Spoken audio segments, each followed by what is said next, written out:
University के बारे में डिस्कस करूंगा, Chandigarh university versus LPU university, ये दोनों चूज करें, ये डिस्कस तो देख सकते हैं। लेकिन फिर भी काफ़ी कंपनियां आ रही है, मैकेनिकल के लिए भी अच्छी खासी कंपनी है। आप यहाँ से अपने कोर्स के हिसाब से देख सकते हैं कौन कौन सी कंपनीज है, और आप अपने हिसाब से इसको कंटिन्यू कर सकते हैं कि कैसे आपको तैयारी करनी है। तो ये सारा मैंने आपको बता दिया प्लेसमेंट के बारे में, है ना। तो अब आगे चलते हैं, यहाँ पे कौन कौन से कोर्सेज ऑफर होते हैं, तो अब वो कैसे पता लगेगा। दोबारा से मैंने यहाँ पे लिंक दिया हुआ है, दोबारा से आप जाएंगे वेबसाइट पे, एडमिशन पे क्लिक करेंगे। यहाँ पे मोस्टली आप जो बच्चे होंगे वो सारे 12th के बाद में ही एडमिशन लेंगे। तो यहाँ पे आएंगे, मैं आफ्टर 12th दे देता हूँ, क्लिक कर देता हूँ। जैसे ही आप आफ्टर 12th क्लिक करेंगे तो आपके सामने ये सारे कोर्सेज खुल गए, आपको कौन सा लेना है। तो जैसे मैं यहाँ पे ले रहा हूँ इंजीनियरिंग, मेरे को इंजीनियरिंग के बारे में पता है तो इंजीनियरिंग ही लेंगे। तो अब यहाँ पे मेरे को चूज़ करनी है कौन सी इंजीनियरिंग, आप ऐसे ही अपना कोर्स चूज़ कर सकते हैं। तो मैंने यहाँ पे चूज़ कर ली कंप्यूटर साइंस इंजीनियरिंग। तो इन्होंने आपको बता दिया कि इनके पास कौन कौन सी इंजीनियरिंग अवेलेबल है, ठीक है। तो उसके बाद आपने देख लिया यहाँ पे कौन कौन सी इंजीनियरिंग है। तो यहाँ पे अब आप क्लिक कर दीजिए, जैसे मैंने बीटेक सिंपल करनी है, कोई ज़्यादा वो नहीं करनी, नॉर्मल करनी है। तो यहाँ पे इन्होंने मेरे को अब क्या बता दिया, सारा प्रोग्राम के बारे में बता दिया, प्रोग्राम का ओवरव्यू दे दिया। मेरे को चारों साल का मैं क्या क्या पढ़ूंगा, फर्स्ट ईयर में कौन से सब्जेक्ट, सेकंड ईयर में कौन से सब्जेक्ट, थर्ड ईयर में कौन से, फोर्थ ईयर में कौन से, सारे सब्जेक्ट्स मेरे को ऑल पहले ही बता दिया एडवांस में। मतलब कि अगर मैं कॉलेज आने से पहले भी अपने सब्जेक्ट्स पढ़ने शुरू कर सकता हूँ। जो जो मेरे कोर सब्जेक्ट्स हैं आप वही पढ़िए, फालतू के सब्जेक्ट जैसे ये B triple E, basic electrical, ये आपके नहीं है। आपके क्या है, computer engineering, computer programming, digital electronics, ये सारे जो आपके सब्जेक्ट्स हैं आप वो पढ़िए। सॉफ्ट स्किल को ज़्यादा ध्यान रखिएगा, उसको ज़्यादा अच्छे से तैयार करिएगा। उसके बाद जैसे ऊपर सब कुछ लिखा हुआ है, तो आपका करिकुलम बता दिया। अब आती है फीस की बारी। अगर आपने अपना कोर्स सिलेक्ट कर लिया तो यहाँ पे आपकी फीस लिखी हुई है। तो यहाँ पे जैसे स्कॉलरशिप भी मेंशन है, फीस भी मेंशन है, देख लिया आपने। एलपीयू नेस्ट स्कोर अगर आपका इतना है तो आपको इतनी फीस लगेगी। वैसे टोटल फीस कितनी है इनकी, 1,20,000। नॉर्मल कंप्यूटर साइंस इंजीनियरिंग की इस साल की फीस है 1,20,000 आपकी फीस है। लेकिन अगर आपको एलपीयू नेस्ट में आपके आते हैं, कट ऑफ क्लियर करते हो, कट ऑफ 1 क्लियर करते हो, तो आपको 84,000 पे करने पड़ेंगे। आपको 30% स्कॉलरशिप मिलेगी, 25 मिलेगी। तो इस हिसाब से आप देख सकते हैं कि आपको स्कॉलरशिप भी बता दी यहाँ पे। बाकी आपको कैसे करना है, स्कॉलरशिप्स ये लिखी हुई हैं, ये जो आपको स्कॉलरशिप्स मिलेंगी, सारी स्कॉलरशिप्स बता दी। उसके बाद ठीक है, आपको क्या क्या आउटकम्स मिलेंगी, आप ये सारा अपने कोर्स के बारे में पढ़ सकते हैं और जान सकते हैं। तो सब कुछ इन्होंने क्लियरली मैंशनड है यहाँ पे, तो कोई ज़्यादा दिक्कत वाली बात नहीं है। तो आपको यहाँ पे अपने हिसाब से देख सकते हैं, after 12th, after 10th, graduation, post graduation, सारे कोर्सेज आपको देखने को मिल जाएंगे। कहाँ पे, एडमिशन पे क्लिक करेंगे तो ये सारी कैटेगरीज मैंशनड है। जैसे ही अगर आप ग्रेजुएशन, पोस्ट ग्रेजुएशन करना चाहते हैं तो यहाँ पे क्लिक कर देंगे।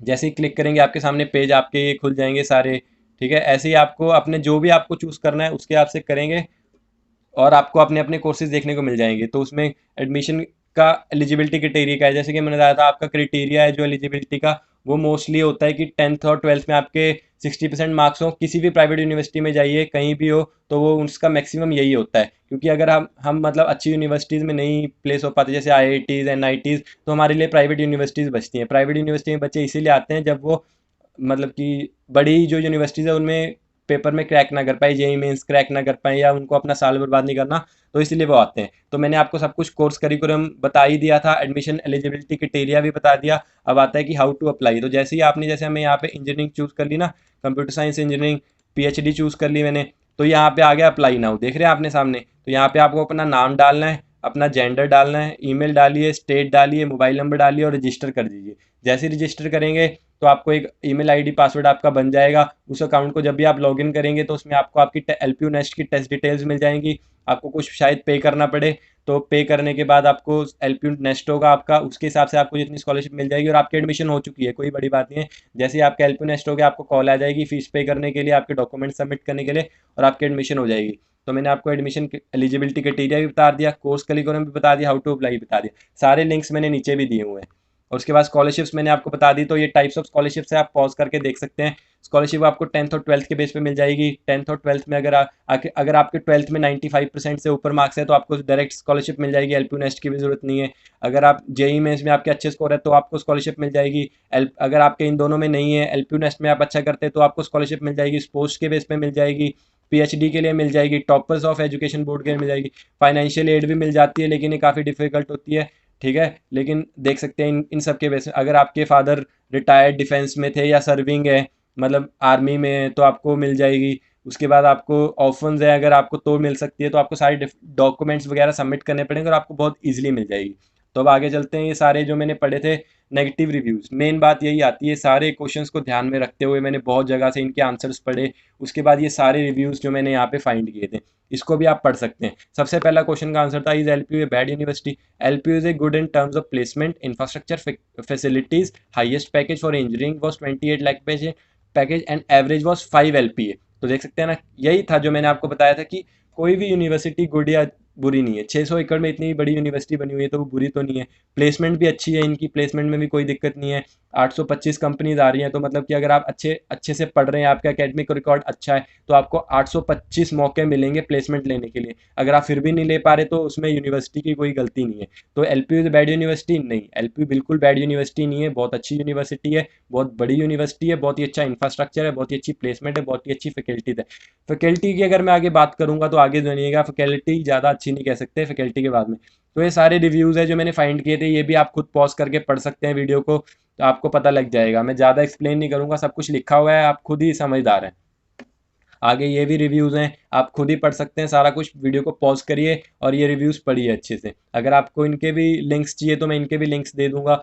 आप कमेंट कर दीजिए, मैं आपको इनके लिंक्स दे दूंगा ताकि आप पढ़ पाए, अगर यहाँ पे ज़्यादा क्लियरली नहीं पढ़ पा रहे। तो ये पॉज करके आप खुद पढ़ सकते हैं, सब कुछ लिखा हुआ है यहाँ पे।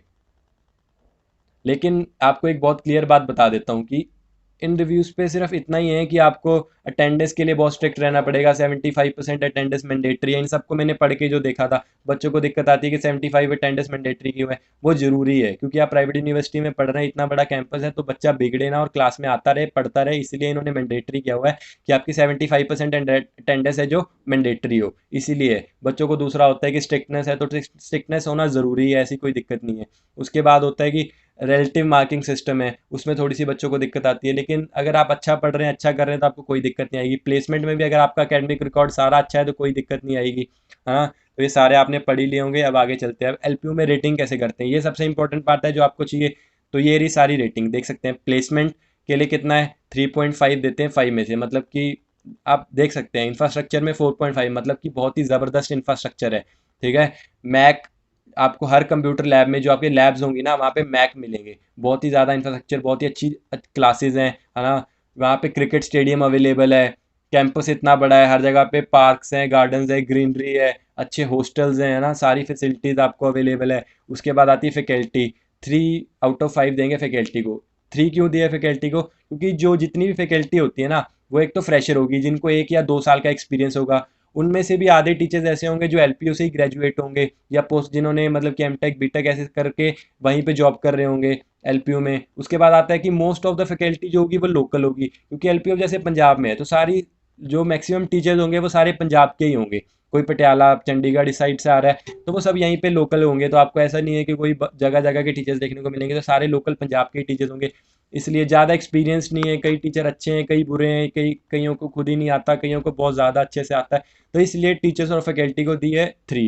और ये यहाँ के लिए नहीं, एलपीयू के लिए नहीं, आप किसी भी प्राइवेट यूनिवर्सिटी में जाएं सेम होगा, क्योंकि यहाँ पे ज़्यादा एक्सपीरियंस टीचर नहीं होते। क्योंकि यहाँ पे जैसे अब एलपीयू में है तो 5 या 6 हज़ार तो टीचर ही हैं, तो अब ऐसा तो हो नहीं सकता कि 5-6 हज़ार अच्छे टीचर्स आएँ। इसलिए फैकल्टी को दें 3 आउट ऑफ 5। तो अगर आप आगे देखेंगे कोर्स करिकुलम को, कोर्स करिकुलम बहुत अच्छा है, मैंने आपको दिखाया भी था, तो उसको 4 मार्क्स दिए।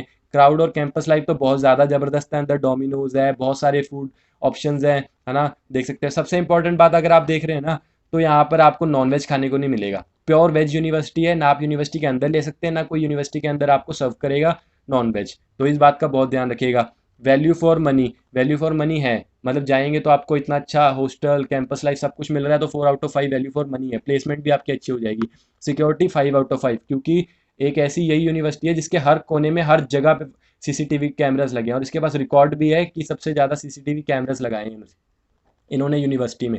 स्ट्रिक्टनेस बहुत ज़्यादा है, आपको टाइमिंग्स, हॉस्टल में आने की, जाने की, क्लास में सब कुछ स्ट्रिक्टनेस बहुत ज़्यादा है, इसलिए 4 आउट ऑफ 5। अपॉर्चुनिटीज़ भर भर के, अगर आप में दम है ना तो भर भर के अपॉर्चुनिटीज़ हैं, इसलिए इसको देते हैं 4.5। मतलब कि अगर आप कोई स्पोर्ट्स करते हैं तो इतनी अपॉर्चुनिटीज़, डिबेट में अच्छे हैं इतनी अपॉर्चुनिटीज़, एंकरिंग करना है, इतने कॉन्सर्ट्स होते हैं, इतने सारे चीज़ें होती हैं ना कि आपको अपॉर्चुनिटीज़ मिलेगी। आपको डांस आता है, सिंगिंग आती है, इतने हर महीने एक कॉन्सर्ट होगा, एलपीयू में लोग आएंगे, फ्रेशर्स पार्टीज होती है, तो कोई ना कोई इवेंट्स चलते रहते हैं, गाना आता है, डांस आता है, कोई भी एंकरिंग करना चाहते हो कुछ भी करना चाहते हो तो इतनी अपॉर्चुनिटीज़ है आपके पास, है ना। उसके बाद आपको दूसरी यूनिवर्सिटीज़ में भी भेजते हैं ये कॉम्पिटिशन्स के लिए, सब कुछ प्रोवाइड कराते हैं, तो बहुत ही ज़्यादा। तो ये सारी मैंने आपको रेटिंग बता दी, सारे पॉइंट्स डिस्कस कर दिए। अब डिस्कस करते हैं वर्चुअल कैंपस टूर।